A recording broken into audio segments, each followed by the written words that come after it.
यानंतर वळूया पुढच्या एका महत्त्वाच्या बातमीकडे। महायुतीमध्ये सरकारी बंगल्यांवरून चढाओढ सुरू झाल्याची चर्चा आहे। उपसभापती सचिन अहिर यांना बंगल्याऐवजी फ्लॅट देण्यात आलाय, तर जुन्या उपसभापतींच्या पुरंदर बंगल्यावर उपाध्यक्ष अण्णा बनसोडे यांनी दावा केलाय।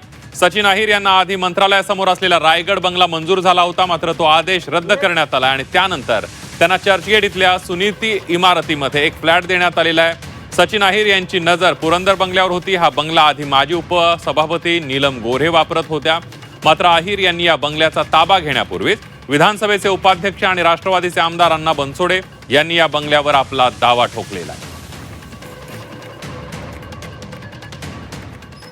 मला वाटतं एका बंगल्यावरनं महायुतीत वाद किंवा काही आहे असं मानायचं कारण नाही। काय कोणाला बंगले कुठले मिळावे यासाठी महायुतीची युती झालेली नाही आहे, त्यामुळे अत्यंत किरकोळ विषय आहे। राज्याच्या मुख्यमंत्र्यांना बंगले वाटपाचा अधिकार असतो आणि त्याप्रमाणे बंगला शिल्लक असेल तर त्या संदर्भात मुख्यमंत्री निर्णय घेत असतात।